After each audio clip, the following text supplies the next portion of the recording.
how the countdown goes down like this. Remember when you used to go to the cinema to watch a horror movie and it was a countdown like this?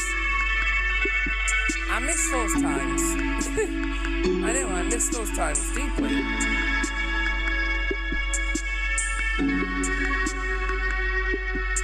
Right, so...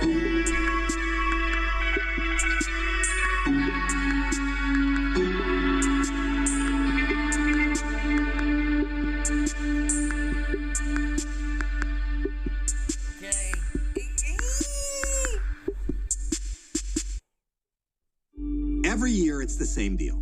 We get horror movies full of fantastic performances, choreography, and direction. But do mainstream awards recognize them? Wow! Sure, you have your occasional breakthrough, but where's the respect? Where is the love for the films that keep proving themselves commercially and critically? Yeah, justice for mutant mayhem! That's not what I'm talking about. Oh, I'm sorry. I'll go. I am, of course, talking about horror.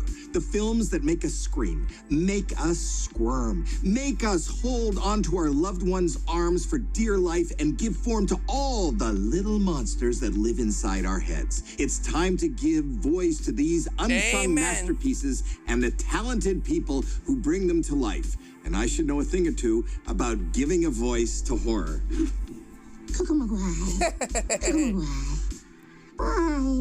I love Gizmo. Enjoy the 2024 Dead Meat Horror Awards. It's time to honor the best in horror from 2023 with the 3rd annual Dead Meat Horror Awards. Sponsored by Incogni. So rev up those chainsaws of cheers for your horrific hosts, James H. Anise and Chelsea Rebecca.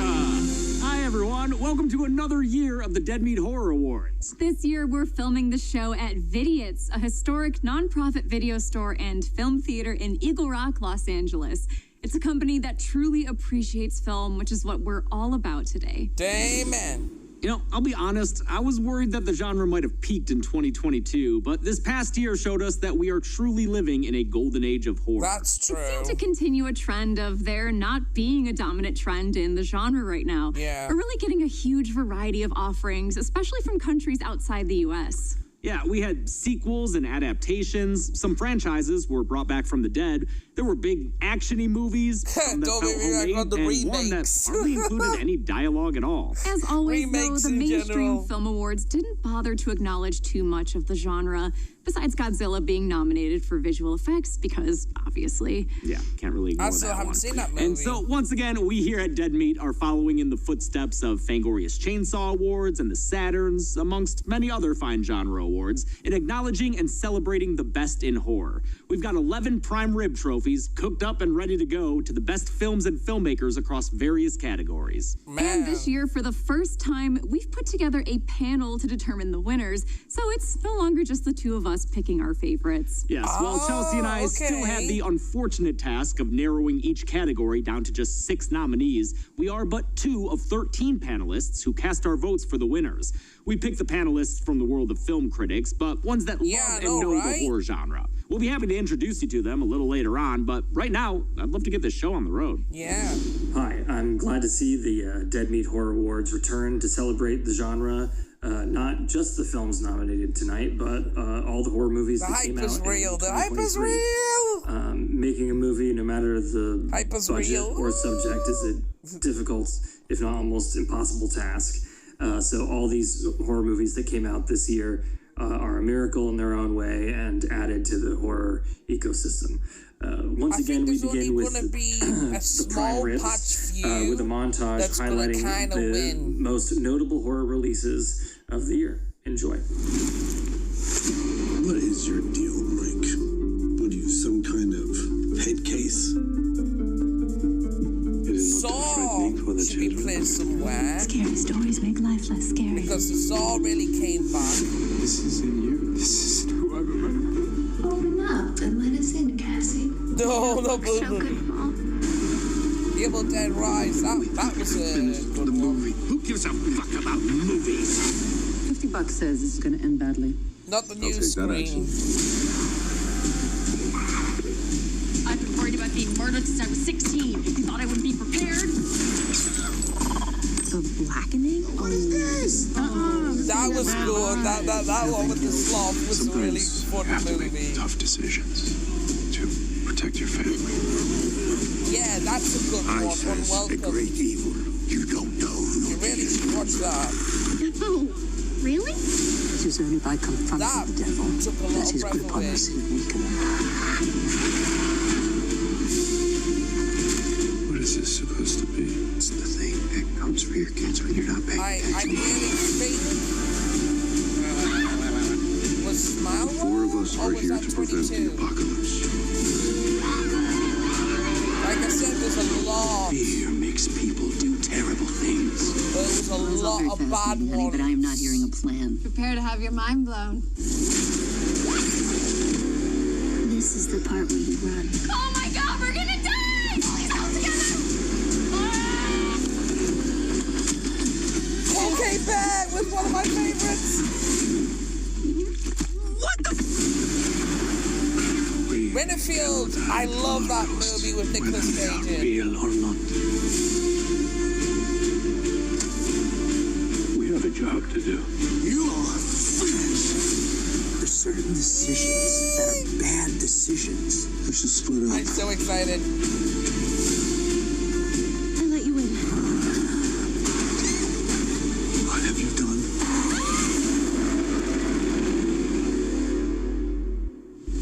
Never get sick of those things. Every year I watch the montage over and over and over again. Thank you as always to Mike Seigan for putting it together. Man. As far as I'm concerned, he's the best trailer editor in town. Well, Our credit first to award him. celebrates the performers and crew members who bring truth to fiction. Horror movies often see their characters in dangerous situations, especially when a lot of action is added to the mix as well. Of course, the first goal of any film set should be to keep everyone safe. Stunt coordinators and choreographers, and the stunt teams they work with, ensure that we get on-screen mayhem without any real-life tragedy. To present the award for Best Stunts or Choreography, we have an actor who insisted on doing most of his own stunts, even when he was acting in his first film. From 2022's Prey, actor Dakota Beavers. Thanks, James and Chelsea. In Prey, I had the pleasure of performing my own stunts, but I was always kept safe on set because you can't act your way out of an injury. Without skilled stunt performers, choreographers, and technicians, we'd all be out of commission. True. Thankfully, they were there for the actors in this year's nominees, who had to fall, fly, dance, and die, sometimes more than once. The nominees for Best Stunts or Choreography are Evil Dead Rise. Evil Dead Rise. The latest story in the Evil Dead universe features inhuman acrobatics, demonic levitations, and otherworldly torture. All to be That expected was when Deadites get really involved. good. Stunt coordinator Stuart Thorpe was kept busy lifting, pulling, and dropping actors from wires on countless Yeah, I can occasions. remember that. When we look behind the scenes. Alyssa Sutherland threw herself completely into the performance, not So many minding when she takes, got it's banged up and unbelievable. bruised. I had a good egg on my forehead because I banged my head on the camera. The biggest challenge may have come in the film's climax, when actresses Lily Sullivan and the then 9-year-old Nell Fisher spilled out of an elevator alongside 6,000 liters of fake blood. Yeah. Megan. When animatronics couldn't suffice, Megan the killer android was played by Australian actress and champion Megan dancer was Amy good. Donald. She worked with movement coaches Kinda. Jed I Brophy just and wish Luke there was Hawker to develop the robot's another rating on physicality. it. She could run on all fours really Who quickly. knows, She Megan could too rise might like have a a different cobra rating. without using her hands. Her longtime dance teacher, Kylie Norris, developed the character's dance, which included a standing backflip that led to viral fame before Oh, the movie wow. was even released. I didn't know Stunt that. coordinator Isaac Hammond kept everyone safe, practicing fight scenes with cardboard box replicas and pool noodles, and using wires with stunt performers as needed. Oh, wow. That was not supposed to happen. Meg 2, The Trench. Overseeing Meg 2's blockbuster action was Everybody's no small saying in task the for chat stunt about coordinator Meg Mark 2. Maley, who was challenged by a script that featured constant escalating action and various fight scenes. There's a line in the script that says wild stunts and action that has never been seen before. Yeah, thanks, writers. A large portion of the movie takes place underwater, requiring actors to work closely alongside diving coordinator Dave Shaw. Jason Statham once again did many of his own stunts, including a spinning jet ski speed jump that was accomplished with a giant rotating mechanical arm and a chase along a dock that utilized 6 exploding water tanks. Wow. Renfield. This direct sequel to the Universal classic Dracula mixes horror, comedy, and a whole lot of action. The cast, most of whom had limited stunt experience, spent months rehearsing and being trained in fighting, parkour, and wire work. Stunt coordinator Christopher Brewster guided them through the blood-soaked kills, gravity-defying action, and fire stunts. It is like every element of the stunt world all comprised into this movie, and it's really exciting when you get actors that want to put that effort in. A memorable scene in an apartment complex saw Nicholas Hoult use severed arm prosthetics as weapons, as well as use a wire harness to jump 3 stories in the middle of a bloody kill. Scream 6. Directors Matt Bettinelli-Olpin and Tyler Gillette set out to make Scream 6 a grittier, more action-focused movie, reflecting the franchise's shift to the urban setting of New York City. Stunt coordinator Alexandre Cadeau oversaw the film's brutal fight scenes and suspenseful chase sequences, which saw the characters chased around in bodegas, fancy apartments, and derelict theaters. We keep joking that this is a secret action movie. Maybe not. It's a secret action movie. Not so secret It's action. a not so secret action movie. The memorable ladder sequence was partially filmed on set using the actual actors, but wide shots were filmed with stunt performers bridging a 5th-story gap between real apartment buildings. And Sick. Stunt coordinator Eliza Coleman made the most of 6 modest budget, choreographing several visceral moments in the brutal fight for survival that spans most of the movie's runtime. The beginning of this was, how can we do an entire movie that's really just one long chase scene? During the film's finale, a 17-second-long fire stunt saw Coleman's daughter, professional stunt performer Whitney Coleman, double for actress Jane Addams. Meanwhile, stuntman Chris Reed played the mass killer throughout most of the film and took a gnarly fall down steep, narrow stairs. And the prime rib for best stunts or choreography goes to Renfield. Renfield. Congratulations to Renfield for staking first place in the most high-flying award of the night. Back to you guys. Congratulations to Renfield. In a movie with a lot of humor and gore and a Nick Cage performance, it's impressive how much the action and stunts stood out. Nick Cages, I think. Most of us are content with using the latest technology for banal purposes. Watching TikTok videos, scrolling through Reddit, playing gacha games, stuff like that. But some geniuses are able to utilize computers for a much higher calling, making monsters that terrify us or creating kills that make us go wow. As much as we love a good squib or prosthetic, digital effects are a necessary part of modern filmmaking, and an art form unto themselves. To present the award for Best Digital Effects, we have an actress who was the leading part in one of the biggest horror franchises of all time. She's been acting since she was a kid, and she also runs a podcast and performed in the Texas Chainsaw video game. It's Scout Taylor Compton. Thank you, James and Chelsea. Although to some horror fans, digital is a dirty word. Be dishonest not to recognize the ways computer artistry can make the unbelievable believable. Digital effects can enhance their practical cousins, keep cast and crew out of harm's way, and realize the outer limits of our imagination. This year's nominees excelled all of the above. The nominees for Best Digital Effects are Godzilla -1. I haven't seen Takashi Yamazaki pulled triple duty as writer, director, and visual effects supervisor for Godzilla -1, which sees the kaiju attack an already battered post-war Japan. This allowed Yamazaki to consider the VFX requirements while writing the script and have more frequent VFX checks in post, since he was already there in person giving notes as director. Of course, there were still challenges for the team of 35 effects artists, especially when it came to the water, which took up 500 terabytes of data and required so much processing that production kept nearly running out of hardware. It was this cat and mouse chase of, locking down VFX, but we needed more machines, more power, more everything. In the end, the team was able to create the effects for Godzilla in only 8 months, with few late nights and no weekend work, according to the director. The Last Voyage of the Demeter, For this seafaring take on the classic Dracula tale, director Andre Øvredal reteamed with MPC VFX, whom he previously worked with on Scary Stories to Tell in the Dark, to enhance the practical makeup on actor Javier Botet and create the leathery bat wings that allowed his Dracula to take flight. The German effects company Rise created the port city of Varna by extending buildings and adding hundreds of digital extras. They also created the stormy seas, transforming a water tank in Malta into the unforgiving waters that wreak havoc nearly as much as the stowaway vampire. Though production used a practical ship set, they also had to digitally render the Demeter when it was at sea. Most of the shots where the ship is out in open water are 100% digitally created. There's even little digital people walking around on the deck. The film features 3 characters catching fire, none of which was done practically. All the fire scene was created with visual effects.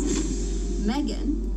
Though producer James Wan is an avid fan of practical effects, there were times when Megan the android needed digital artistry to come to life, like when she stripped to her metal core in the film's finale. Finn Design and Effects provided the work and helped make the scenes with Megan, played by Amy Donald, match the ones where they used an animatronic. She never wore an animatronic mask. Her face was digitally replaced with a digital version of the puppet's face. For the film's climactic fight between robots, Finn created full CG doubles of both Megan and Bruce, allowing the digital bots to go all out without damaging the practical puppets. Meg 2, The Trench. Meg 2's collection of creatures is as massive in number as it is scale, featuring not only 3 different megalodons, but a T-Rex, a giant octopus, and a swarm of prehistoric predators known as snappers, who were played on set by stand-ins dressed in chroma blue suits. Director Ben Wheatley got ahead of the work by storyboarding for 2.5 years and making an animated pre-visualization. This helped the returning Scanline VFX and DNEG, who not only designed the monsters, but also animated them to move convincingly in water and on dry land. That was a really good kind of challenge for me as a supervisor to try to attain good action sequences, but maintain scale. No One Will Save You. It's not easy to make an extraterrestrial home invasion film on a budget of just $22.8 million. So writer-director Brian Duffield carefully planned out how much the aliens would be seen. We definitely were the kind of movie that we knew every shot that had an alien in it way before we were shooting because they cost money. This was made all the more challenging by the importance placed on the aliens' physicality. Since the movie doesn't feature any spoken language, the invaders must communicate through expressions, head movements, and hand gestures. All elements that needed to be designed and executed by effects house DNEG. They tailored everything from the large movements down to the small details, such as ripples around their necks and temples. They used motion capture actors to inspire their animators and developed unique characteristics for each alien, making them feel like individuals from another species, rather than interchangeable extraterrestrials. Seeing all this makes you think why those movies The Pope's Exorcist uses VFX to bring its demonic visions to life, for everything from burning eyes to dropping jaws. Multiple VFX companies contributed their talents, including cutting edge, frame by frame, and Metafix. Alt VFX provided a swarm of birds and an exploding lady. Slate VFX worked with facial extensions and digital blood, and Why Worry Productions helped augment facial distortions. Producer always kind of responded to high concepts and big characters. This has both in spades. The film's climactic exorcism contains a host of otherworldly visuals, including an explosive, bloody end to the demon Asmodeus. Yeah. And the prime rib for best digital effects goes to Godzilla, -1. Congratulations to the crew for making a 7-year-old monster scarier than ever. Congratulations to the team behind Godzilla's digital effects. I had the pleasure of seeing that movie in theaters, and it absolutely floored me how good the King of Monsters looked. Since the days of Lon Chaney and Jack Pierce, special effects makeup has been integral to horror movies. As the decades went on, practical effects continued to evolve, using puppetry and prosthetics, and nowadays it is mind-blowing how many things you can accomplish with real-life effects, including, in some cases, blowing up mines. Whether it's depicting inventive new kills or bringing animatronics and killer robots to life, practical effects remain my favorite thing to see in horror. To present the award for Best Practical Effects, we have a modern makeup magician. She's worked on huge budget films like Jurassic World, Fallen Kingdom, and The Predator, as well as high-quality fan films like Dylan's New Nightmare and Never Hike in the Snow. She also won Season 9 of Face Off, makeup artist Nora Hewitt. Hey, thanks, James and Chelsea. Okay. In an industry that always wants things cheaper and faster, I'm glad to know that practical effects is always going to find its home in the horror genre. Whether it's a full-fledged monster or just good old-fashioned blood and guts, analog effects are a magic trick that wows the audience. Okay, well, this year's nominees include outstanding gore, diseases, creatures, and killer robots. I may have to do the that. nominees for best practical effects are Five Nights at Freddy's.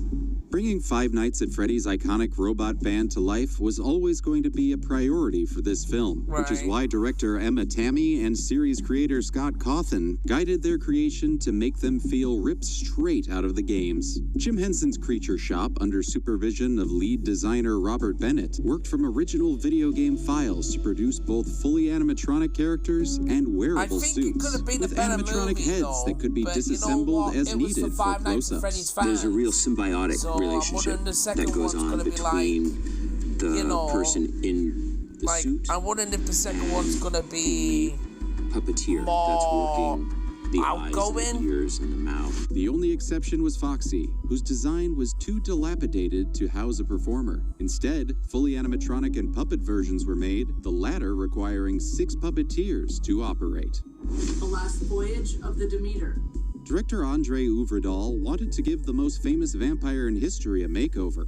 I wanted our Dracula to feel different, more animalistic, more feral, like an addict. Starting with Nosferatu as an inspiration, Göran Lundström of FX Studios designed 3 looks for Dracula. One bat-like, one man-like, and a wolf-like version, which was ultimately unused. To create a Dracula that stood out amongst the countless interpretations, Lundström puzzled together elements that don't typically mesh, such as the permanent smile, lack of eyelids, and bat-like features. Famed creature performer Javier Botet spent 5 hours in the makeup chair every morning to undergo the transformation. And I think that's why good movies pay off. Place on the short list if you for the see Academy how Awards much for Best effort they Makeup put and behind Hairstyling, though they didn't ultimately that's why I get so earn a nomination. angry if a We're movie happy to is fix that lackluster oversight and today. stuff. But I think they rushed Despite with its a low high-tech budget. story, Megan's filmmakers relied on old-school techniques, like hiding puppeteers instead of digitally erasing them. In every shot where there is the Megan puppet, I'm actually either below frame or directly behind her. You can't see me, but I'm actually there with the puppet. There is no full CGI version of Megan in the movie. Megan was designed by Moro FX Studios, with Kathy C. overseeing the look and Adrian Morrow handling fabrication, assisted by the esteemed Weta Workshop. On set, the married couple helped operate Megan's animatronic face, which had 3 different remote controls to individually move her eyebrows, eyes, eyelids, jaw, and lips. Multiple versions of Megan were crafted for various purposes, like a worked-up animatronic, a posable dummy, and a full-body stunt double. Key makeup artist Steph Knight provided the gore, like a prosthetic cheek that gave way to a gory second layer, Like or I said, fashioning a simple I blood think tube we to should put spray Megan the as actors. In some ways, you don't need to act, you just react, and it's very realistic. Saw X. For the return of John Kramer, Saw production X designer was Anthony really Stabley good. based the traps on the simpler designs of the first 2 films, wanting them to seem like things the engineer reason why I've got could the actually screen, build on his guys, own. just to let you Stabley know, then built the is traps on location there might with be a some local scenes Mexico and I City don't crew. want, Once you get into a with trap, YouTube. you're dealing with special But effects, you can still hear it. prosthetics, VFX, production design, lighting ultimately, and cinematography, and all of those elements have to, come together. As for the victims, Fractured FX fabricated all the prosthetics, from fake limbs to entire bodies. Honestly, striving Saw for X accuracy with was anatomically really correct good. organs inside. The results were so Story, convincing like I even said, director if a Kevin horror has a Grosser good can't almost tell the story, difference in the finished then, film. you've got me signed up. Not just the gore. It's fake. Thanksgiving. Practical effects were so fundamental to Thanksgiving that director Eli Roth had group meetings with the production I design, haven't watched the effects, movie, costume, but I've hair, seen makeup, highlights and of art it. departments specifically to plan the kills. To create the various bodies and their parts, makeup effects designer Adrian Moreau, makeup effects producer Kathy C., and prosthetic makeup designer Steve Newburn worked from 3D scans of the actors. We're able to do different expressions and try out different things where, like, if you're doing a live cast, it really takes like doing the head takes like 40 minutes just for one expression. This allowed them to test and fine-tune different facial expressions before 3D printing a mold from which the final sculpt would be cast. They do look so real. Work was also nominated in this same category for Megan. When Evil Lurks. For When Evil Lurks, director Demian That was a movie that shocked the world, I think. When Evil Lurks working with was him in 2017's Terrified. Rubna estimates that 80% of the film's effects are entirely practical, from prosthetic bodies to I've watched it. To conceive that, I haven't covered it, but I've watched it. A lot of work to make the puppets, make two realistic puppets. Since the film I would recommend watching it though, but just beware, it's got to avoid having the underage actors on set for violent scenes. For the swollen, rotten character who kicks off the possession pandemic, Berta designed an oversized puppet that required 4 performers controlling it from the inside. They moved him with pipes while simultaneously pumping out liquids to create his decaying But the only appearance. thing I didn't like about that movie was him, because he was a dick. When Evil Lurks. Congratulations to When Evil Lurks, of course, Evil Lurks. The kind of mayhem we truly have never seen. Congratulations to When Evil Lurks. This was one of our closest categories in terms of votes, but in the end, Evil won out this time. If you're someone who hates spoilers, award shows are probably pretty tough to watch. We're showing you highlights from so many great films, and the next category is no different. It's time to celebrate the best kills of the past year, so be forewarned. Let's be a tough one. Awesome moments for the movies listed on screen right now. You've been warned. To present the award for Best Kill, we have an actress whose character suffered one of the most infamous kills in the history of the genre. She also produces and co-hosts the Scream Dreams podcast, which I am lucky enough to be a part of. From Terrifier and plenty of other films, our dear friend, Catherine Corcoran. Thanks, James and Chelsea. In a genre built on maniacs, murderers, I may have to keep swiping enthusiasts, just to killers censor are only it. as good as their kills. You know, but you can still hear it. At their best, kills are celebrations of life, showing off all the interlocking crafts and talents that make them believably See, when it shows you that, From writing that's why I don't want to get wrong from makeup and YouTube. acting, this year's nominated deaths are an especially lively bunch. The nominees for Best Kill. Best Kill. Max in Five Nights at Freddy's. It only takes one day at Freddy's for babysitter Maxine to meet her end when That she gets was the chopped best in kill, half by actually. the titular bear in what That was actually the best kill in the movie. 23. During auditions, actress Kat Connor Sterling was given a far less gruesome death for her character. That changed during production, and she became a fan of the final product, even when it was nerve-wracking to come face-to-face with the 8-foot-tall Fazbear. So we used one head for me, and then we used the actual big Freddy. And so I found that very unsettling.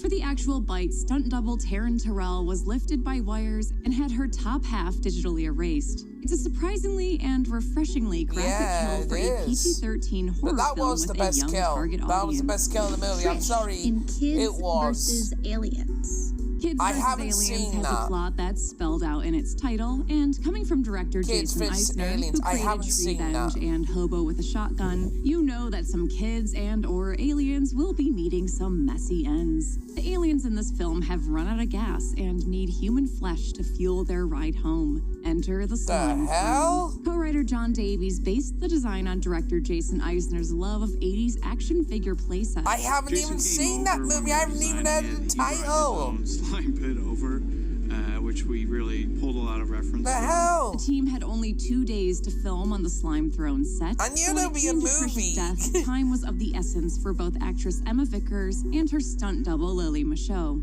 It took 6 hours to apply a skull prosthetic to Michaud, which was Holy designed shit. by sculptor Anthony Viu and painted by key makeup artist Kyla Nicole. The face piece left her unable to see for the duration I of the haven't shoot. seen that movie at all. It looks gruesome. Holy shit.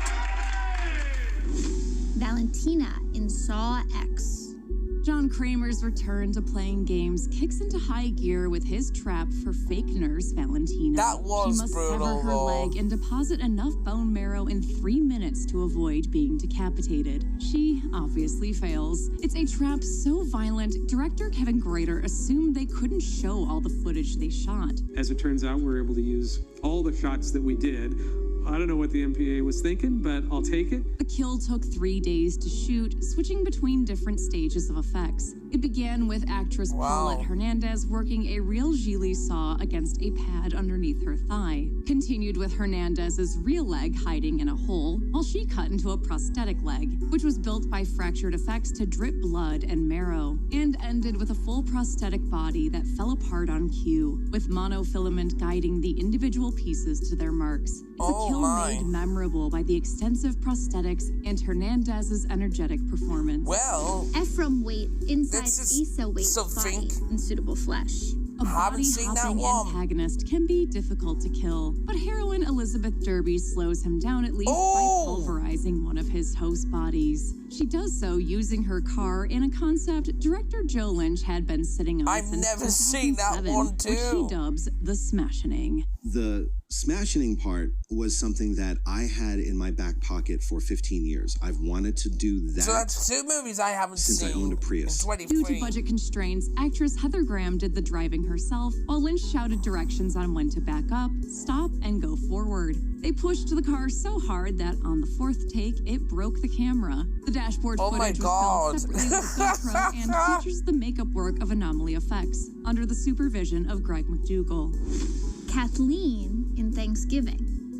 There's a lot for gorehounds to be thankful for in Eli Roth's Thanksgiving, but the most thematic kill of the movie comes when stepmother Kathleen is basted and roasted alive in her own oven, then later served as the main course at a vengeful dinner. To accomplish the kill, actress Karen Cleach was temporarily sealed inside the oven. I haven't seen the movie, but I've seen those clips. I didn't know it was a scene of an oven scene. Around me, so like, thank God I wasn't claustrophobic. What? Right? Because it was real. It was real. So in that sense, I was able to really play off of the terror of being enclosed. I'm not claustrophobic, but sometimes it was closed. Although prosthetics were applied for the kill, her roasted remains were digitally sculpted based on scans of the actress. Vicky in When Evil Lurks. When Evil Lurks has many gruesome moments. The most shocking is when director Damian Rugna breaks a horror taboo with a possessed dog attacking and killing an unsuspecting young girl. Child actress Lucretia Neron Telezak was kept safe by combining practical effects from Marco Sperta and digital stitching by visual effects artist Andres Borghi. It's photorealistic, so it has to look like... That was terrifying for me. That was terrifying for me to watch. Like I said, Evil Lurks, it erupted the world. More stereotypically violent dog breeds. But even with training by Fabian Gabelli, he discovered on set that the dog actor was almost too lazy to work with.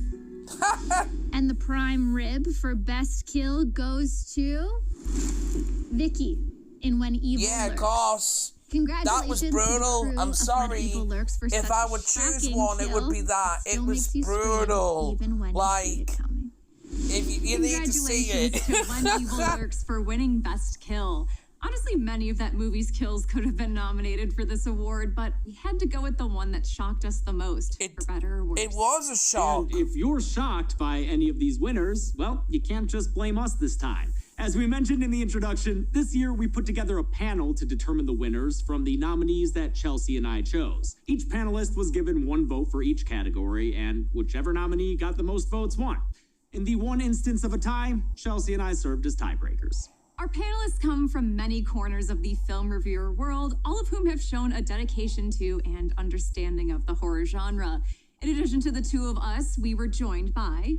Shirai Bohannon, a playwright and co-host of A Nightmare on Fierce Street and Blurty Massacre podcasts. BJ Colangelo, a filmmaker and writer-editor at Slash Film. Prince Jackson, a writer and host of the Nightlight podcast on Blood Like Disgusting. I said, guys. Harry Nemiroff, an esteemed host. How many guys in my chat have seen When Evil Lurks? Phil Nobile Jr., a writer There's and a the lot of editor-in-chief you, at but I haven't Fangoria. seen even Dolores looks. Quintana, It's a a writer and very, contributor very to bad many movie places, in a including good Creepy way. Kingdom and But Fangoria. that scene Kate Sanchez, a film made critic a lot of and people editor-in-chief jump. at But Why Though? Julianne Stipidis, a critic and contributor to But Bloody it Disgusting, went over Fangoria, boundaries. and many other outlets. And Jeffrey Zhang, It a went writer over and the boundaries, that's editor what it and did. chief critic for Strange Harbors. Rounding out the jury was Dead Meat producer and host Zoran Gavoyich, who you should know from the channel, and Chauncey K. Robinson, a journalist, media critic, and editor at People's World, who wrote and hosts the newest series here on Dead Meat, Production Tales from Hell. She's been working on it for a long time with our producer, MK Vandenberg, who once again put together this incredible award show. Production Tales from Hell premieres in 1 week on Dead Meat on Sunday, March 10th, and we're excited to share with you a trailer for it right now. Cast and crew reported strange happenings during filming that felt like dark omens. One woman passed out and broke her jaw while watching. The Exorcist. Was it a lie? A hoax to profit off of a real tragedy? That will always be one of those movies that shocked the world. Around the wreckage left by the fire. He had an illogical hatred for the youngest star of the cast and often felt the urge to want to kill the boy. Hey everyone, it's your Twisted Woman here, Chauncey K. Robinson, and welcome to Production Tales from Hell, where we dive into all the fire and brimstone it took to make the horror films we know and love, and in some cases, the darkness that followed after their releases.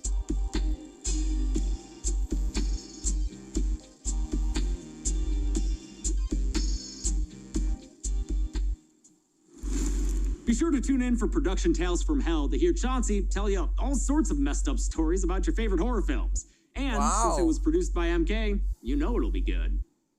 Sometimes a horror movie earns its scares through natural disasters or circumstance, but nothing is more memorable than a good horror villain. Whether it's one with an interesting motive or one who's just utterly terrifying, villains come in many different forms. This year's nominees include a kid, a couple of killers, a demon, an entity, and a paranoid android. To present the award for Best Villain, we have a man who's been playing them for decades. He has the ability to be terrifying and hilarious at the same time, whether he's leading the Firefly family or proclaiming that music is his life. He's a veteran of the genre and once played our boss in a music video, Mr. Bill Moseley. Thanks, James and Chelsea. Oh, Moseley, we are not worthy. We are not worthy. We are not worthy. Script, committed performance, the latest in slasher fashions and tools of the trade. I prefer the chainsaw and the claw hammer. When all those ingredients come together, a great villain can take a life of their own, even if they don't have one to begin with, like some of our nominees. The nominees for Best Villain are Eden from Children of the Corn. This prequel to the original film and Stephen King's short story reveals the first spokesperson for He Who Walks Behind the Rose. It's a fiery 11-year-old named Eden Edwards who rebels against the town's adults, including her adoptive father, the pastor. Eden was played by actual 11-year-old Kate Moyer, who got so into character that writer-director Kurt Wimmer changed the script to match her performance. He would rewrite the character the way that I played it. So it was more me than it was like written on the page. In order to find righteousness in her revenge, Moyer played Eden as an environmental activist. Deadite Ellie from Evil Dead Rise. Yeah, the lead Deadite of Evil Dead Rise quickly became the film's most talked about asset, so it's no surprise that this maternal take on The Damned was what won writer-director Lee Cronin the job in the first place. I knew we needed a really great did a good job on that in the story. And that was the kind of idea of taking the mother, maybe the obviously most secure person within the story, and then subverting her. Creating the look of the possessed Ellie took 2.5 hours of makeup every morning from designer Luke Bolte. And for the later scenes, when she merges into the Marauder, 70 pounds of prosthetics were required. Between the prosthetics and the wire work, the performance was an endurance test for actress Alyssa Sutherland. But it paid off. The result is a Deadite unlike any we've ever seen before. CW from Influencer.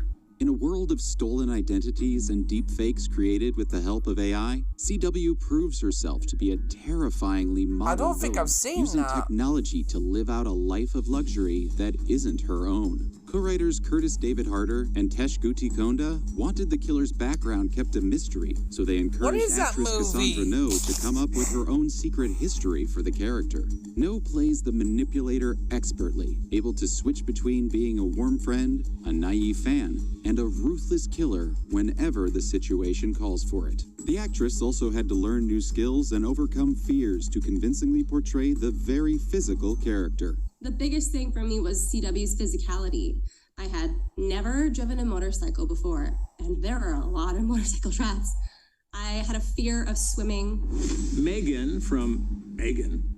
Having previous experience with horror dolls in Saw and Dead Silence, Megan producer James Wan sought to outdo his previous work to make the killer doll to end all killer dolls. The clingy, cutting-edge robot's physicality was based on the calculated movements of Bruce Lee and provided by 11-year-old New Zealand dance champion Amy Donald. Donald performed all her own stunts while wearing a mask for long hours that severely limited her visibility. We've got hand signals. This means I'm really good, and this is get me out of the mask. I can't handle it anymore. For everything Donald couldn't do, Megan was realized prosthetically by Moreau FX Studios and digitally by Fin Design and Effects. Actress and internet personality Jenna Davis voiced the robot, completing the collaboration that gave horror its latest icon. The entity from Skinamarink. Writer-director Kyle Edward Ball based the omnipotent and nameless entity in Skinamarink on common threads he noticed in viewer submissions in his YouTube channel, Bite-Sized Nightmares. I'm a little kid, I'm in my house, and my parents are missing, and there's a monster. He made the haunting personal by using the same public domain cartoons he watched on a tape as a child and voicing it himself. Without revealing anything more than a blurry face in the dark, the entity managed to embody the monster under all of our beds and brand Skinamarink with its singular sense of dread. And John Carver from Thanksgiving. John Carver was and director Eli Roth has been daydreaming about stuffing a turkey with terror since he was a little boy. And then we're at the parade watching the turkey guy walk around. Like the movie. I haven't seen the movie, but would he run around like a turkey? He was badass, people were saying. So these are my thoughts when I'm like a kid growing up in Massachusetts. So it's between him and Megan so far. Was introduced in 2007 in a fake trailer for the movie Grindhouse. But it wasn't until this feature that he was deemed John Carver, a perfect slasher name that Roth and co-writer Jeff Rendell borrowed from Plymouth Colony's actual first governor. They even based the killer's mask on a rare drawing of Carver from the 1620s. Depending on the demands of the scene, Carver was played by stunt performers Alex Armbruster, Jeff Meach, and Thomas Lorber, or actors Milo Manheim and Patrick Dempsey. He was voiced by Adam McDonald. It's between those two. The prime rib for best villain goes to Megan. Of course, Megan. Congratulations That's to the Megan only from one one out. To another for keeping a whole I think there was a lot more villains, though. Way to go, girl. But congratulations to Megan for her win for Best Villain. The character became iconic before the movie was even released, and thankfully she lived up to the high expectations. We can't wait for the sequel. When it comes to playing a character in a horror movie, of course, it's always nice to be top billed. But the supporting cast is just as important, filling in as comic relief or as the compelling villain. They may not be the first on the call sheet, but they're often the first person you talk about when you leave the theater. To present the award for Best Supporting Actor, we have someone whose career has been on fire lately. He's the lead sometimes, sure, but he also stands out even when he's one of many award-winning actors in the cast. Although that could be because of the bongos. He's an incredible guy, and he was our co-star in a Christmassy 5-second film, the one and only Jack Quaid. James, Chelsea, how are you? Jack Quaid here. Thank you so much for having me. Really quick before I get started, which of these two paint swatches should I go with for this wall? The nominees are light green and dark green. Thank you very much. Sound off in the chat. Obviously, the horror genre has been home to many memorable supporting performances. I mean, after all, every slasher needs its potential victims and its potential killers. This year's nominees gave performances that were scary, funny, and frequently possessed. So without further ado, The nominees for Best Performer in a Supporting Role are Joe Bird as Riley in Talk to Me. Due to pandemic delays, there were 2 years between Joe Bird's first audition at the age of 12 and his second at the age of 14. This is the first time tonight. By the time he was cast, he looked so different the filmmakers didn't recognize him from his first submission. Yeah. I love you both, baby. Like I said, it was a huge twist at the end. I'm so proud of you. Bird drew from his relationship with his own sister to play Riley as the awkward little brother desperate to fit in. With some encouragement from directors Danny and Michael Filippo, he even did his own supernatural stunts. Michael would do like the stunts with me. He's like, oh, if I can do it, then smashes his head, and I'm like, okay, then I'll do it. Grace Byers as Allison in The Blackening. Despite receiving horror scripts in the past, Grace Byers had always been hesitant about working in the genre.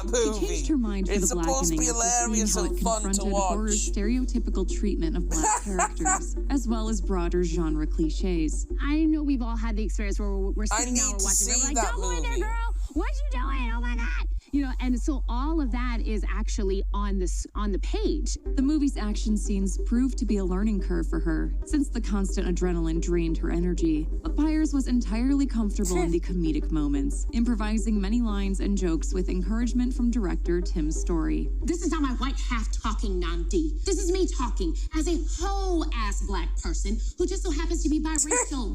Kyle Gallner as Benson in The Passenger. During production, Kyle Gallner and co-star Johnny Birchtold formed a brotherly trust and agreed to push each other as far as the roles required. I was always grabbing him and throwing him and tossing him around. I was just like constantly coming in the next day being like, Bruce. oh, look what you did this time. Yeah. Hey, look at this one here.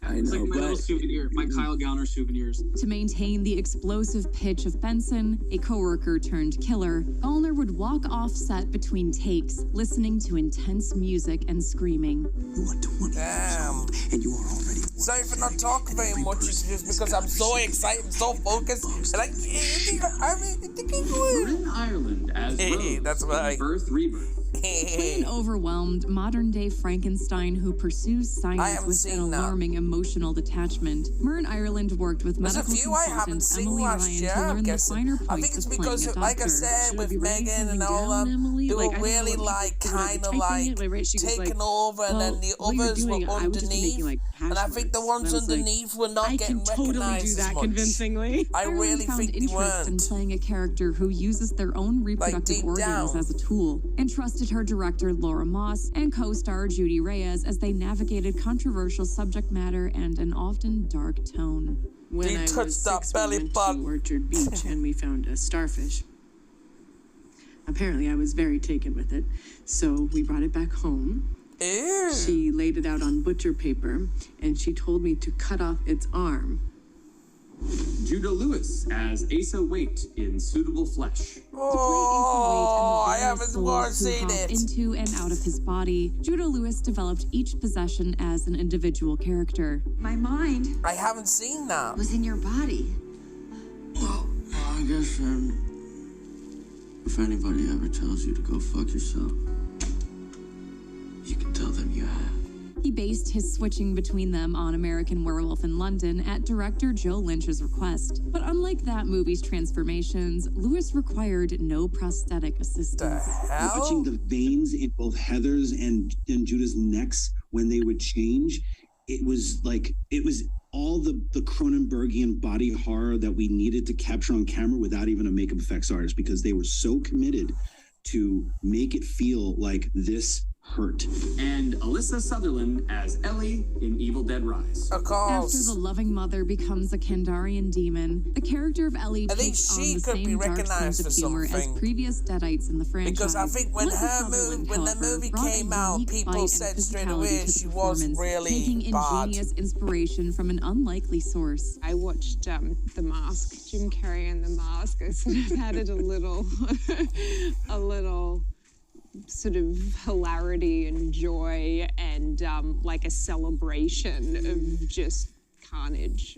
Although not a horror fan, the former model embraced the character's unnatural movements by studying interpretive dances and practicing them in her hotel room during quarantine. It's just because Evil Dead Rise, some of the scenes have some pretty gore scenes in. We can be a big, happy family again. You don't look so good, Mom. Nothing a big old hug and kiss from you won't fix. It was very creepy. And the prime rib for best performer in a supporting role goes to... Oh! You said make it my own. Alyssa Sutherland for her performance in Evil Dead Rise. Alyssa, finally! Congratulations. You were wonderful in bringing Ellie to life and undeath, if that's even a term. Thanks, guys. Have a great rest of your night. Congratulations, Alyssa. Congratulations to Alyssa Sutherland, who completely transformed herself as a Deadite in Evil Dead Rise.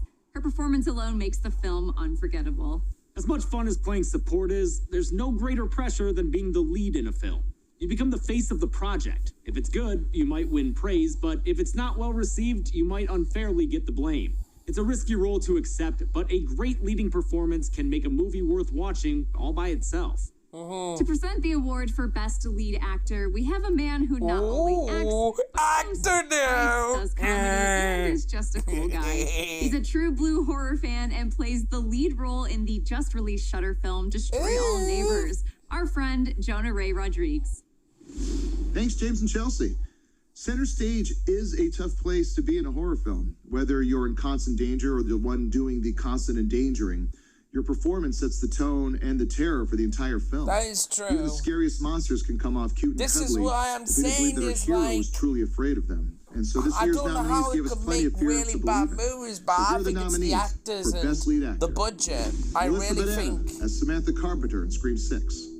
When she signed on for 2022's Scream, Melissa Barrera hoped to expand on the character of Sam Carpenter and look where she is now. And even presented her ideas to the filmmakers it's a shame while what Part they 6 did was with her, being though. written. It wasn't just like the tough she girl, did act the good protective in older the sister Scream that 6. like has all these walls up. I was like, what happens when those walls break down? And we didn't get a chance to see that. It was just in the fifth one.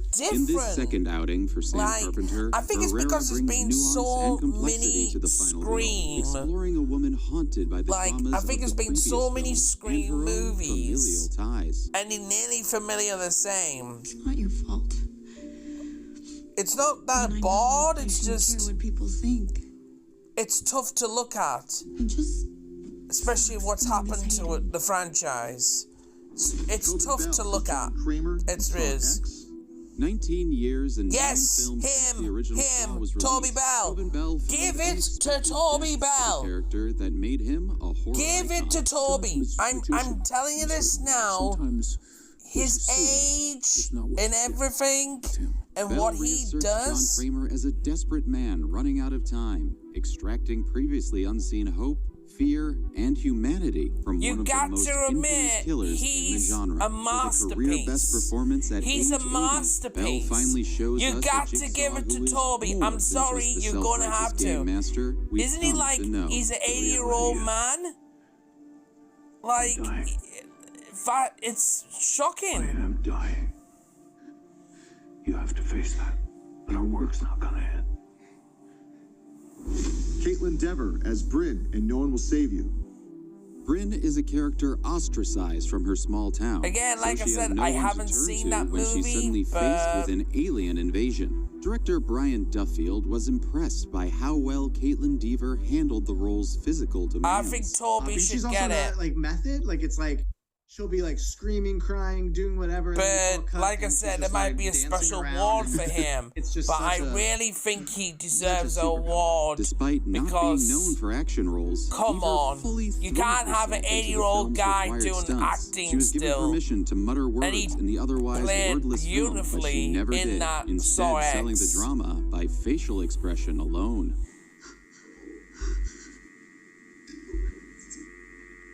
I do need to see that movie though.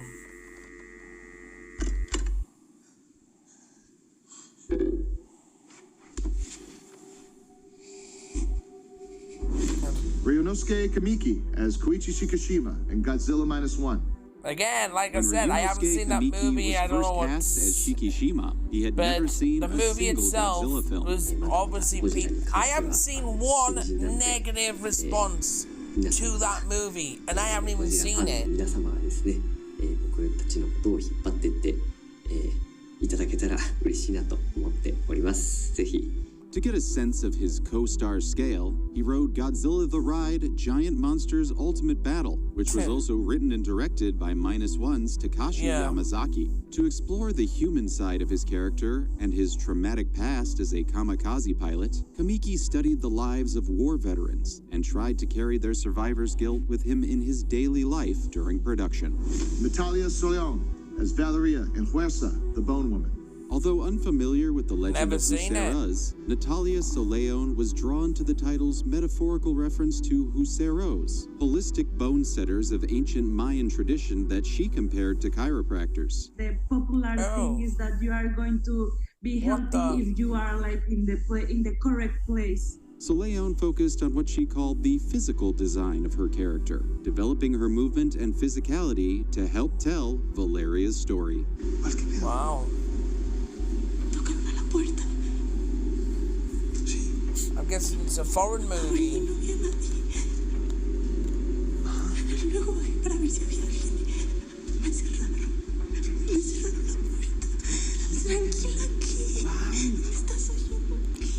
I'm just getting a drink. I need a drink here at all times. Esta, mira. Fíjate la ventana abierta. Fue el aire. And Sophie Wilde as Mia in Talk to Me. Directors Danny and Michael Filippo were so impressed by Sophie Wilde's audition that they sacrificed $1 million from the budget It has to cast go the to unknown Toby. actress as their lead. Wilde was the first cast member to act out her character's possession. and the Yeah, she directors was gave her free okay. rein She to acted play it good. however But she Toby, liked. for his age and what he did, felt like she lost her mind. And she you was got just to riffing and admit, The resulting performance was so and powerful, acting the in rest of it the cast is based an their own 80-year-old possessions on man. hers. You can't pass that up. I'm looking in the mirror. My reflection is gone. You can't pass that up. I'm sorry, you can't. And the prime rib for Best Lead Actor goes to Natalia Soleon for her performance in Huersa. The Bone. What? Congratulations to Natalia for her heartbreaking performance in the face of a bone-breaking ghost. What? Congratulations to Natalia Soleon for an emotional performance that made the metaphorical literally terrifying. No matter how many horror movies you watch, it never makes it easier when you lose Toby someone should in have real gotten life. that. That was made clear to me this past year. In addition to my personal loss, we sadly said goodbye to many people who contributed their talents to the genre. From actors to filmmakers to poster designers, each of them spent at least some of their time on this earth contributing to the movies we love. They will forever be a part of us in that way, and they will forever be missed. Here is our in memoriam for those we lost over the past year. Oh, man. Oh, man.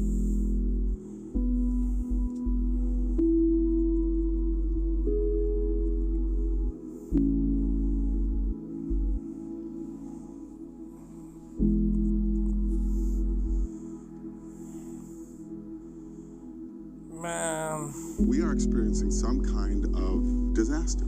I don't know whether it's man-made or natural, but I do know that it's definitely not supernatural. Now there's something you don't see every day.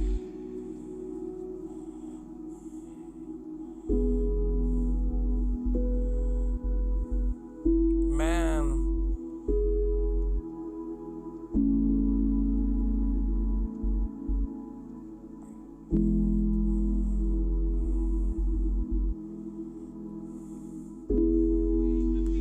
I'll be darned.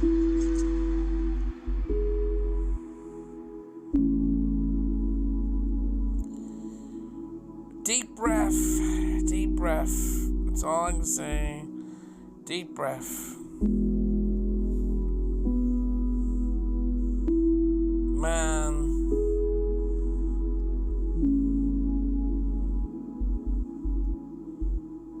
We're immortal, Buffy.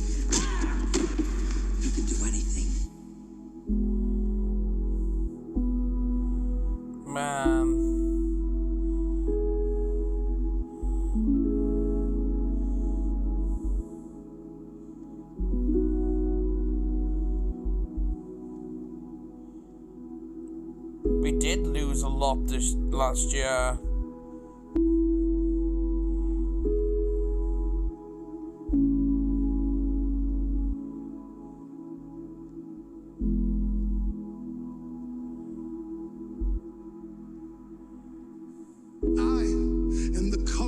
Oh no, no! I, Bray Wyatt, am forever. Oh, don't make me cry.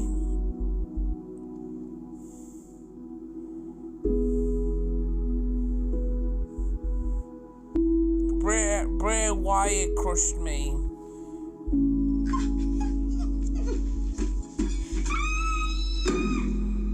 Tis I who others fear.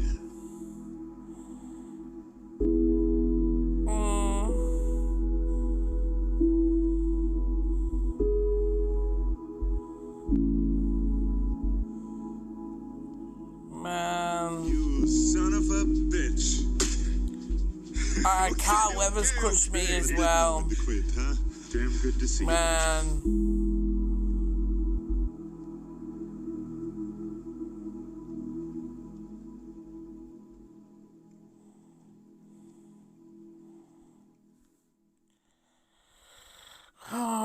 We lost a lot of good people this year, but we'll always remember them and the joy they brought to us, each in their own special way. As we just saw from the various credits in that montage, it takes a ton of people to make a movie. But the person most associated with a movie's quality, for better or worse, is the captain of the set, the director. A director works with every department to achieve their vision for a film, especially the cinematographer to make sure everything looks just right, and the actors to make sure their performances all fit the tone of the project. A good director will leave a movie feeling coherent and satisfying. To present the award for Best Director, we have a man who started his career as a cinematographer for music videos and the legendary Spike Lee. Eventually, he began directing his own films, including the harrowing Juice and the horror films Demon Knight and Bones, as well as dozens of TV episodes on Dexter, The Walking Dead, and The Wire. We are honored to have him, the immensely talented Ernest Dickerson. Thank you, James and Chelsea. You know, any set can turn into a horror movie without a strong vision and a steady hand to keep the cast and crew united. Directing is demanding work even on the best of days. And it is a testament to this year's nominees that they've kept the nightmares and the horrors on screen and off the set.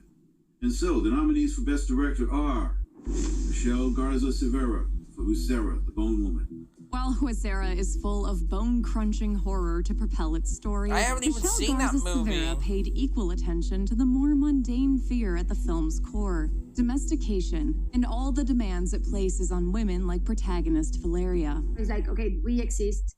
These kind of women exist. Let's talk about them, because if we try to hide these aspects, we're like bringing something. Like I said, there's a lot that I haven't watched. But I think it's because, like I said, Rubio Sherwell created a visual language to express the confinement of Valeria's domestic world. It was colorful and harmonious, but at the same time terrifying, contrasting with the punk world from her past, which was full of dark colors and freedom. As Valeria becomes entangled in the Bone Woman's web, the director used lighting, production design, and costuming to construct the sense of a spider web slowly ensnaring her. Lee Cronin for Evil Dead Rise.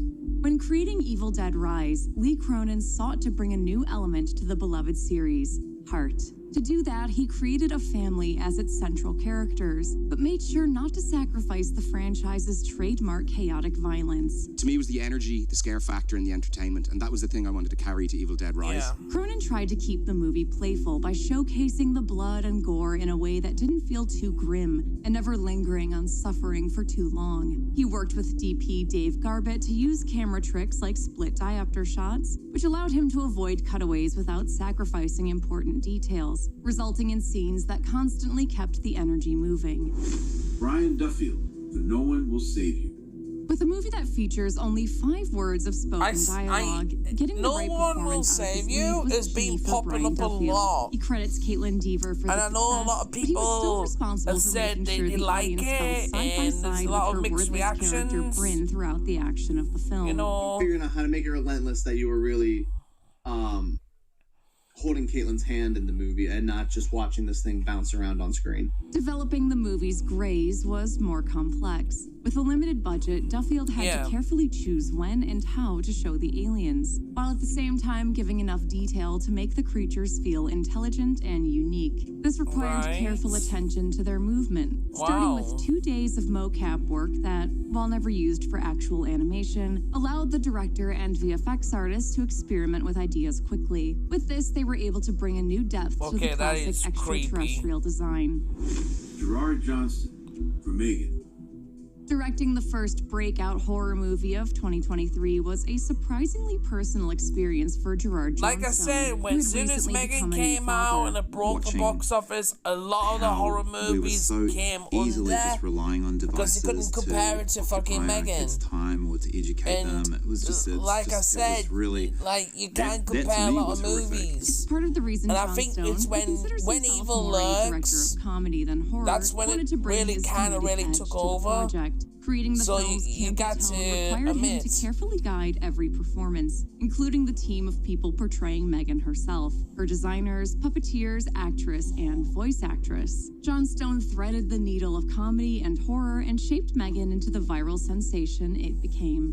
Danny and Michael Filippo for Talk to Me.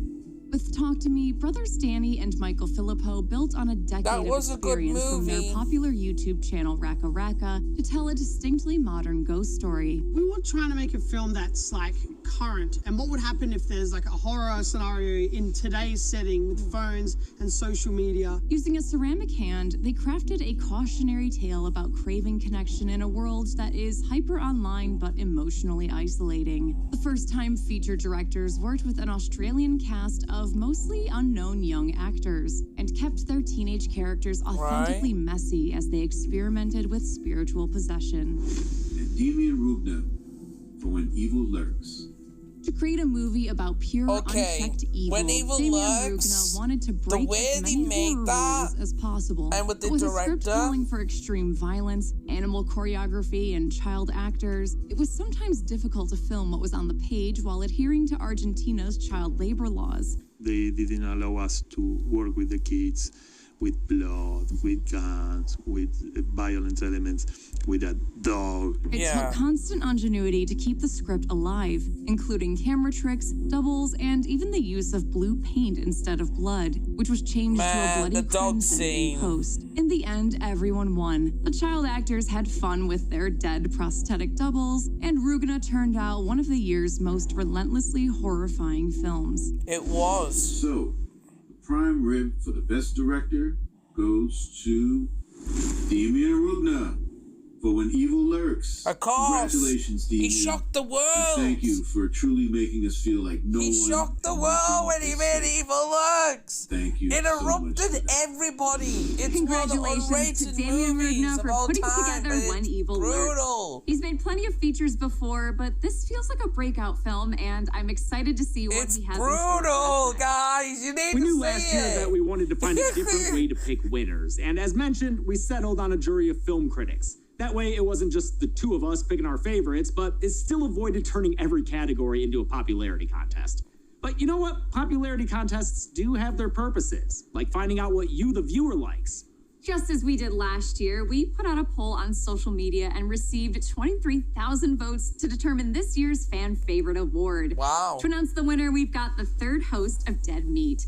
He's the channel's fun uncle and defender of all things graboids and krites. Our wonderful friend and the man behind They Talk, Zorn Gavoich. For all the fluids that get spilled on screen, it's the fans that are the true lifeblood of horror. They keep that black heart beating.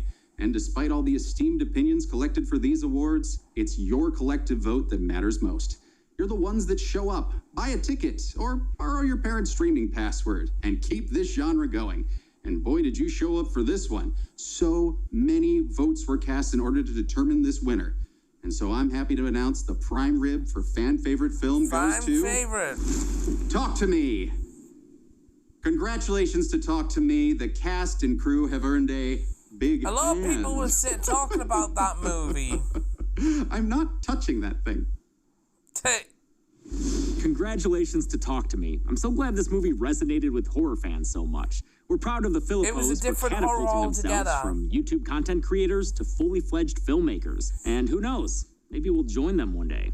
Long franchises can be found all over the film industry today, but I think it's safe to say the horror genre had the first claim. Universal Monsters saw early remakes and shared cinematic universes, and the slashers of the 80s were well known for their seemingly endless sequels. When horror fans like something, they want movie after movie featuring the same characters or killers. Even when the quality doesn't hold up throughout the series, it's nice to have something familiar and comfortable. True. To present the award for Best Remake or Sequel, we have a man who has produced more sequels than I could ever even hope to count. Because a lot counting of is literally my job. His production company has many long-running franchises, like Subspecies with 6 films, Evil Bong with 9, or Puppet Master with, no joke, 15. From Full Moon Features B-movie veteran Charles Band. Thank you, James and Chelsea. Remakes and sequels return horror to its simplest form, as scary stories told around the campfire. If they terrify us enough, new storytellers will continue to carry on their tradition with fresh voices and further chapters. This year's nominees reimagine vastly different legacies in ways equally satisfying and surprising. The nominees for the best remake or sequel are Evil Dead Rise. The 5th installment in the franchise, Evil Dead Rise is an American film that binds the previous films together by Books of the Dead, because, unleashing the latest volume on a single mother, her 3 kids, and their estranged aunt in a crumbling Los Angeles apartment him complex. With the blonde hair drove me insane. Mommy's with the maggots now. The film was written and directed by Lee Cronin. It was produced by Rob Tappert and executive produced by Sam Raimi and Bruce Campbell, all founding members of the franchise. Please, help me, Betty Boo. It was brutal. Only my sister gets to call me that. Godzilla Minus One. The 33rd installment in the original Kaiju franchise, Godzilla Minus One is a Japanese film that celebrates the character's 70th anniversary by taking the series back to basics with a reimagining of the first so many attack. Godzilla films that's just so bad.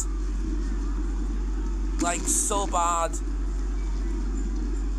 But I haven't seen it for myself, so I can't say if it's great or not, but the film was written and directed by Takashi Yamazaki, who previously worked with the King of Monsters in Always Sunset on 3rd Street 2 and the theme park attraction Godzilla the Ride, Giant Monsters Ultimate Battle. It was produced by Minami Ichikawa of Toho Studios and Shuji Abe of Robot Communications.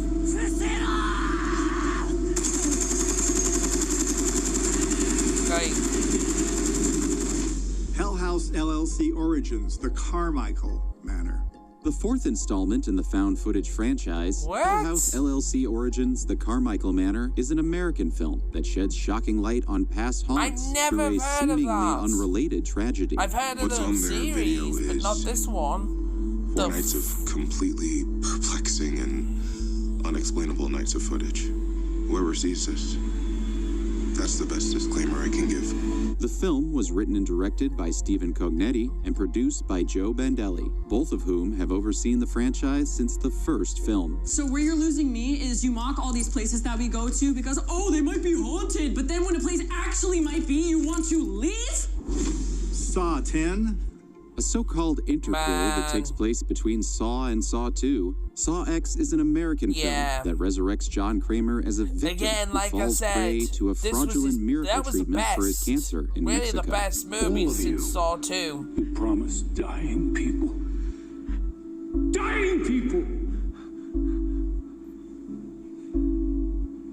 You could save their lives. The film was directed by 7-time franchise editor and 3-time director Kevin Greutert and written by 3-time writing team Peter Goldfinger and Josh Stolberg. It was produced by Mark Berg and Oren Kulis, who have overseen the franchise since the original Saw.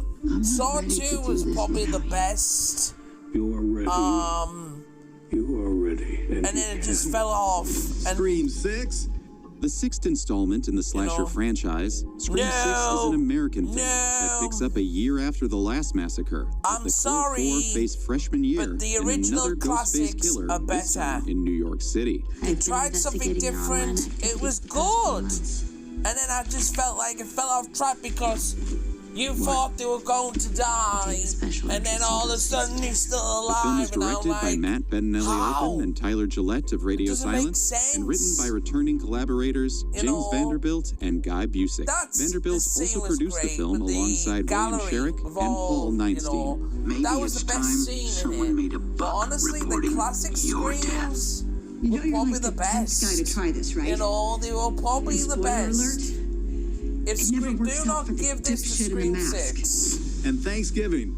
The feature-length expansion of a fake trailer from 2007's Grindhouse, Thanksgiving is an American film that gives the titular holiday its own slasher icon as a mass builder known as John Carver enacts violent revenge for a Black Friday tragedy. But I think the film was directed by Eli Roth, who directed the original trailer, and written by Jeff Rendell. It was produced by Roth, Rendell, and Roger Birnbaum. Gather round the table, everyone. Dinner is served.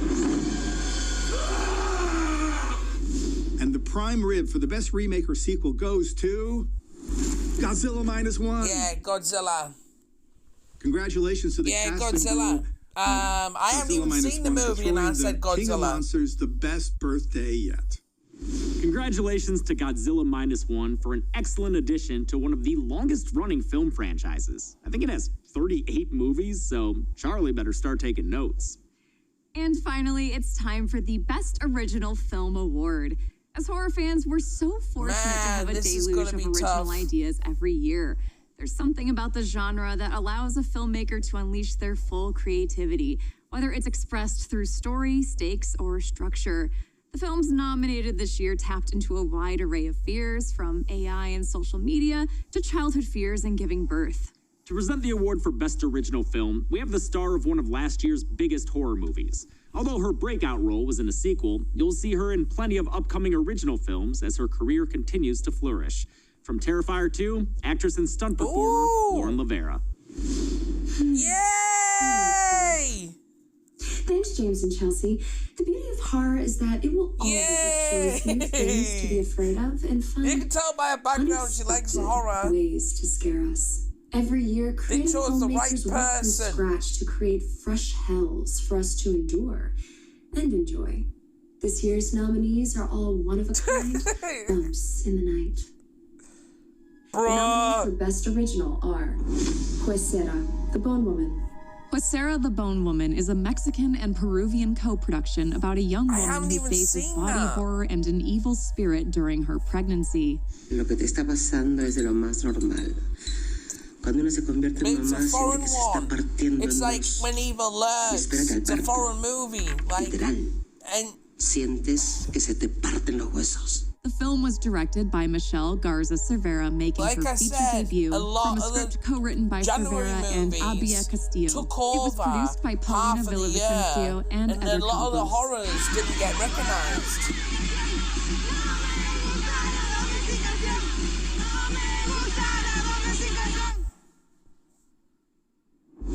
Influencer.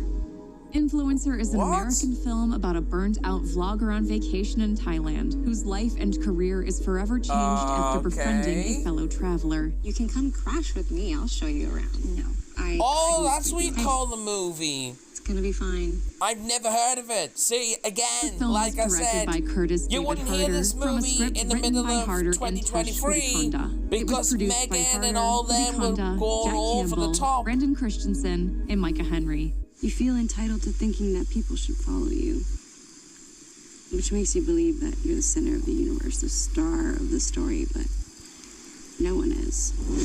Megan. Megan is an American film about a robotic doll equipped with the latest artificial intelligence. Megan was top because, and like I said, it was different, unique, since Chucky. You know, but what are you doing? Couldn't sleep.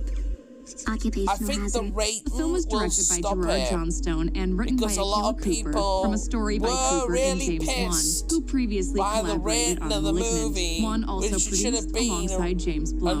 How could you just discard me like some cheap dollar store trinket? Because you killed it's like people. what Chucky, How big whoop? is. Like, it got better and better, and then worse and worse, and then better again.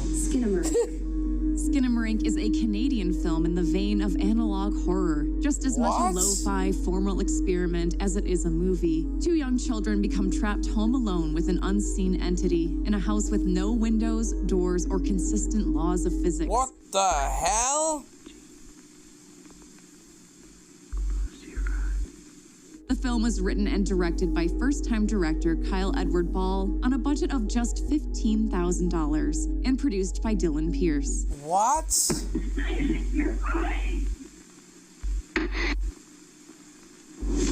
Talk to me. Talk to Me is an Australian film that turns supernatural possession into a party game. One grieving teen takes things too far when she sees it as a way to reconnect with her dead mother. As soon as you exit it cannot go for more than 90 seconds. Am I clear? Like, all you could hear was Megan, Megan, Megan all the time. The film was directed by brothers Danny and Michael Filippo, founders of the popular YouTube channel Raka Raka. You know what I mean? It was written by Danny Filippo and Bill Hinsman, based on a concept from Daley Pearson. It was produced by Samantha Jennings and Christina. The twist at the end, though, was brutal.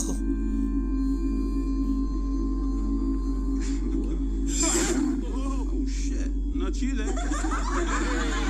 When Evil Lurks. When Evil Lurks is an Argentinian American hands down. That follows two brothers as they try to quarantine a demonic entity. In the process, they unwittingly cause a pandemic of possession. See the movie because Megan was coming in to play along. Still, when this got released, but when the people eventually saw this movie, they said it was effed up, and it was bad. It was produced by Fernando bad, Diaz this and movie. Roxana Ramos. Leo, no use arma. Ayúdame a encontrar a mi hija, hijo de puta. No use pólvora, Leo. Es la hermana de tus hijos, basura. Ayúdame a encontrar. But the main actor was a pure freaking dick. And the prime rib for Best Original Film goes to... Yeah? Yeah, that was gross. I liked it, though. When Evil Lurks. Congratulations to the cast and crew of When Evil Lurks for holding nothing back, winning it all. And thank you so much for reminding us how terrifying our furry friends can be. Bruh.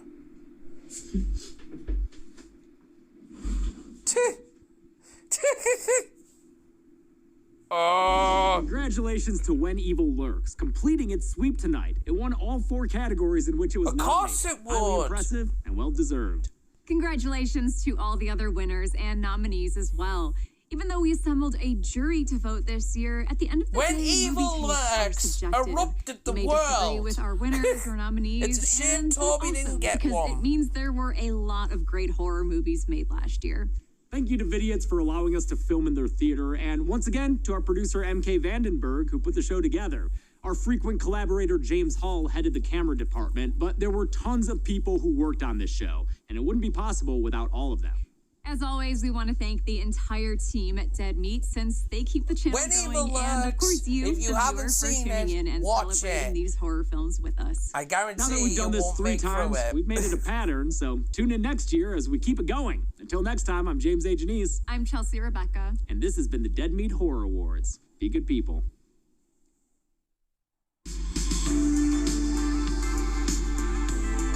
Man, I was pretty, it just goes to show, if Evil Lurks, like I said, didn't come out, Megan would have took it. Megan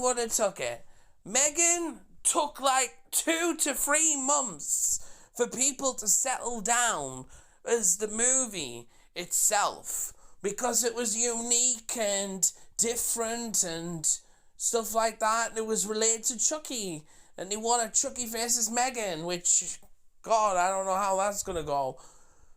But when Evil Lurks came out, I saw some of the reviews, and some of the reviews, in general, every review said, take a bucket, take a bag. It's it's not like Terrifier. It's different. And it's got some weird-ass paranormal in it too. And you got to admit, I know a lot of people are going to be pissed tonight, but I wouldn't be. The only thing, it's a shame that Toby didn't get an award. Wait, what?